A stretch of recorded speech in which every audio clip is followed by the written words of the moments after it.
அதிமுக தேமுதிக புதிய கூட்டணி உறுதி செய்தார் பிரேமலதா.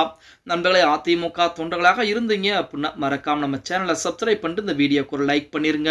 அனைத்து இந்திய அண்ணா திராவிட முன்னேற்ற கழகத்தை பொறுத்த வரைக்கும் நம்ம அனைவருக்குமே தெரியும், 2026 சட்டமன்ற தேர்தலில் மிகப்பெரிய வெற்றி வாய்ப்பை பெறக்கூடிய ஒரு கட்சியாக இருந்து கொண்டிருக்கிறது. இதுவரைக்கும் எடப்பாடி பழனிசாமி 10,000 கிலோமீட்டருக்கு மேல் பயணம் செய்து மக்களை சந்தித்து அதிமுக செய்த நல்ல திட்டங்கள், திமுகவின் மூலமாக மக்கள் அனுபவிக்கக்கூடிய பிரச்சனை அனைத்தையுமே மக்களிடத்திலே தமிழகத்தை காப்போம், மக்களை மீட்போம் அப்படிங்கிற மாதிரி தலைப்பிலே எடுத்து கூறிக்கொண்டிருக்கிறார். இப்படிப்பட்ட ஒரு சூழலிலே தேமுதிக யாருடன் கூட்டணி என்பது வைக்கப் போகிறது. அதாவது கடந்த 2024 நாடாளுமன்ற தேர்தலிலே அதிமுக தேமுதிக கூட்டணி என்பது இருந்தது.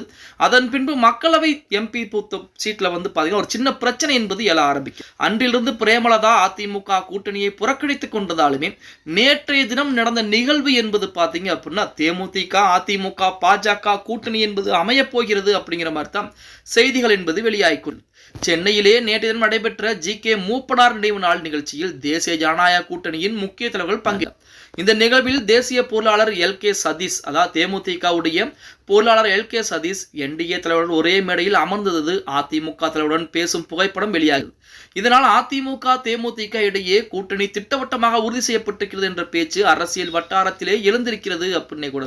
சமீபத்தில் பிரேமலதா, விஜயகாந்த் மற்றும் ஜெயலலிதாவுடைய பழைய புகைப்படத்தை பகிர்ந்திருந்ததை தொடர்ந்து தேமுதிக எந்த கூட்டணியில் இருப்பது என்ற குழப்பம் என்பது நிலவிக் கொண்டது. இந்த நிலையில் நேற்று தினம் நடந்த நிகழ்விலே என்டிஏ, அதாவது தேசிய ஜனநாயக கூட்டணியாக இருக்கக்கூடிய பாஜக தலைவருடன் எல்.கே. சதீஷ் ஒரே மேடையில் உட்கார்ந்திருப்பது எதிர்வரும் 2026 தேர்தலை முன்னிட்டு தேமுதிகவும் அதிமுக கூட்டணியில் நிச்சயமாக இருக்க போவது சொல்லிக்கிட்டு இருக்காங்க அப்படின்னு கூட சொல்லலாம்.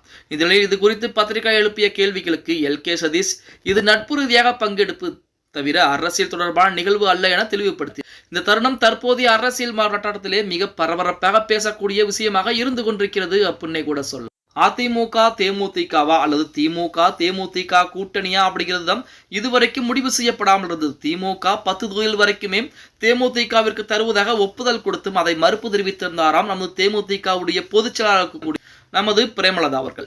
ஆனால் அதிமுக இதுவரைக்கும் எத்தனை தொகுதிகள் அப்படின்னு சொல்ல கிடையாது. ஆனால் தேமுதிகவை பொறுத்த வரைக்கும் 20 தொகுதிகள் வரைக்கும் எதிர்பார்ப்பதாக செய்திகள் என்பது கூட வெளியாகி கொண்டிருக்கிறது. அதிமுக 20 தொகுதிகளை கொடுக்குமா அப்படிங்கிறது சற்று கேள்விக்குறியான விஷயமாக இருந்தாலுமே நேற்று தினம் ஜி.கே. மூப்பனாருடைய ஒரு நிகழ்ச்சியிலே பார்த்தீங்கன்னா நமது தேசிய ஜனநாயக கூட்டணியைச் சேர்ந்த பாஜகவை சேர்ந்த முக்கியமான தலைவர்களும் அதே விட தேமுதிகவுடைய பொருளாளராக இருக்கக்கூடிய எல்.கே. சதீஷ் அவர்களும் பக்கத்திலே அமர்ந்தும் ஒரே மேடையிலே பேச்சுவார்த்தை பேசிக் கொண்டிருந்தார். அந்த மேடையிலே எடப்பாடி பழனிசாமியும் இருந்தார் அப்படிங்கிறது நம்ம அனைவருக்குமே தெரியும். இப்படிப்பட்ட ஒரு சூழலில் தேமுதிக அதிமுக பாஜக கூட்டணியில் தான் இணைய போகிறது. அதுவுமே அடுத்த ஜனவரி மாதம் கடலூரிலே போடக்கூடிய அந்த மாநாட்டிலே நமது தேமுதிகவுடைய பொதுச் செயலாளர் கூடிய பிரேமலதா அவர்கள் அறிவிப்பை கொடுப்பார் அப்படிங்கிற மாதிரி செய்திகள் எல்லாம் வெளியாகி கொண்டுதான் இருக்கிறது அப்படின்னு கூட சொல்லலாம்.